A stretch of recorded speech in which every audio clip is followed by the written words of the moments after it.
Chris Olave on the Saints young quarterbacks offseason development. Ladies and gentlemen, this is a interview from the Saints minicamp with Chris Olave, the expected number one wide receiver for the New Orleans Saints in 2025. Let's go ahead and listen and react along the way. I'm excited to hear this. There was a lot of speculation. First of all, this poor guy right here is getting absolutely shoved into a locker with all these mics. Now, there was a lot of speculation this offseason about Chris Olave as far as, will he be traded? Would he be a Pittsburgh Steeler? Injury concerns, whatever. So keep that in mind as we kind of go through this, of just kind of some of the context for Chris this past year. Kind of the whole construction of everything being new here. What do you like about it? I love it, man. I love the new coaching staff. They bring great energy. We got the same receiver coach, but everybody else around the building is new. So I love the winning culture they bring coming from Philly. But I'm excited for what we got upcoming this year. Yeah, I was going to say potentially what this offense could be, because based on what you've seen from Kellen, that's got to be exceptional. Oh yeah, man.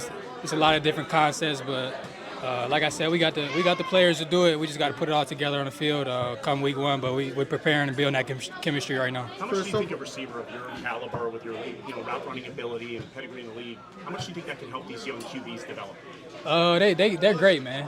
The young QBs are good. I don't think they gonna come in and have hiccups. I feel like they got a good head on their shoulders. They got good IQ. They're ready to play NFL ball. So I'm excited whoever get that starting job. This part is interesting because, obviously they're not going to say it here. Obviously Chris isn't going to say it or whatever. But I do like the line of questioning that's, hey, one of these two young hombres, one of these two guys, whether it's Spencer Rattler or Tyler Shuck or whatever. But Chris Olave is not sitting here saying, like, man, really wouldn't mind adding a vet here. Chris Olave is not sitting here saying, yeah, all that's great and fine, but what about Jameis Winston? He seems pretty confident in Tyler and or Spencer. Seems pretty confident in his coaching staff. Seems pretty confident in the energy and everything that they're bringing. They're both really good. I'm excited whoever gets that, and we're going to be ready for that. Chris, so far you guys have really only done 7-on-7. What are you getting out of that, and are you excited to do a full 11-on-11 session? Oh, yeah, man. I've been ready to get 11-on-11, but 7-on-7 is great, too. Just getting the timing down, getting everything down from the first read to the fourth read. Got to keep going through progressions, but like I said, they're both doing a great job, Tyler and Spencer. And when Jakes gets back out there, I'm excited to see him, too. Chris, coming back at the end of last season, were you able to hit the ground running in January? And have you had the full offseason? Yeah, I was running in December or whenever I got cleared. I was still running and working out and doing everything, but I just wasn't be able to play. So I was in shape and ready to play if I was willing to go out there. But like I said, I was ready. Chris, it's an interesting kind of last little bit here, where before last season, I know on this channel, we were talking about Chris Olave being right around that fringe top 15-ish wide receiver in the NFL. He gets hurt, a couple concussions, tumultuous year just all around. And now it seems that the pendulum has swung too far, where people are questioning, can you win with him? Can he be your wide receiver number one? Can he be this? Can he be that? Maybe, because we don't know.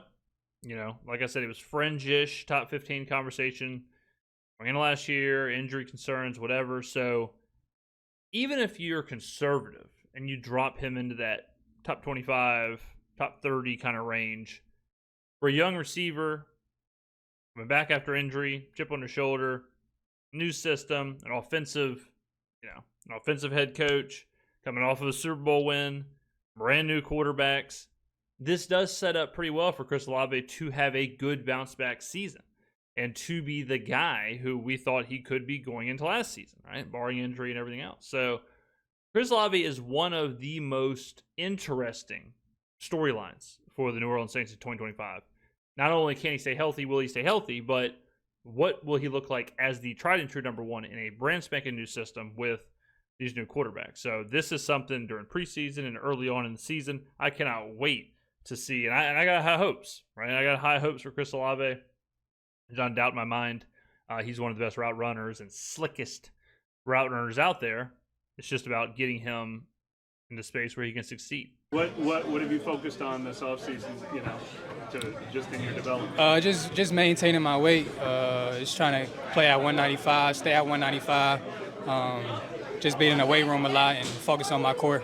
It's got to be pretty tough to do for a wide receiver. You know, like you're always running, you're always it's probably the hardest position to stay at a weight, you know, to stay to whatever that number is, you know, and then you don't want to get too bulky, you don't want to slow yourself down.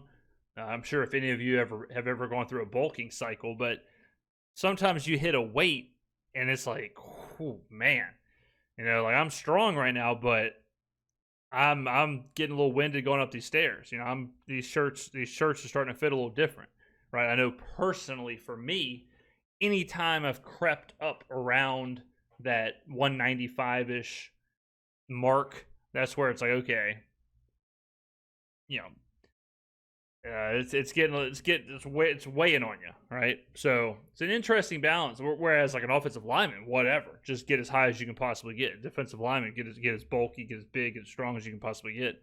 But for a wide receiver, it probably is a kind of a razor's edge you got to walk. What's the off-season process like of getting you know, healthy and cleared, and from when you missed the rest of last season and now that recovery process, what has that been like for you, and what kind of steps were involved in that getting cleared to return to play football? It was tough, man. At first, I ain't never really sat out that long or been able to not play football, so that was really my first major injury, and sitting out 8 or 9 games was tough for me.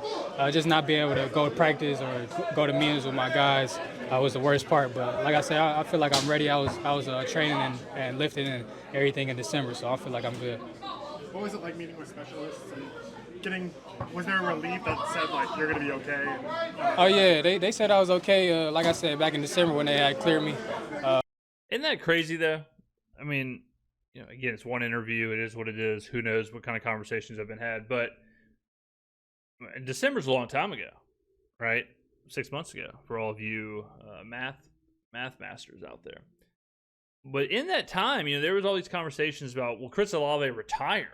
You know, like, will he retire? Will he ever play again? Will, you know, he might walk away from the game. You know, his brother is incredibly vocal on social media, and it's just, you know, it's always interesting, or it's always important to remember, I guess, like a lot of that conversation, a lot of the narratives and whatnot gets kind of fueled, and then it kind of runs on its own, but you never really know what's going on. And it sounds like Chris was cleared.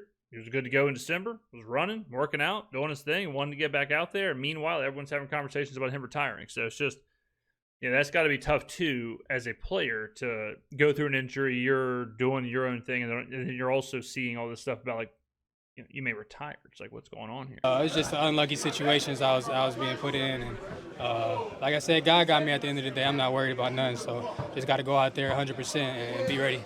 Chris, where do you feel like you have the most untapped potential still, or especially in this offense? I was just talking to my coach about that, just trying to get more involved on the deep balls.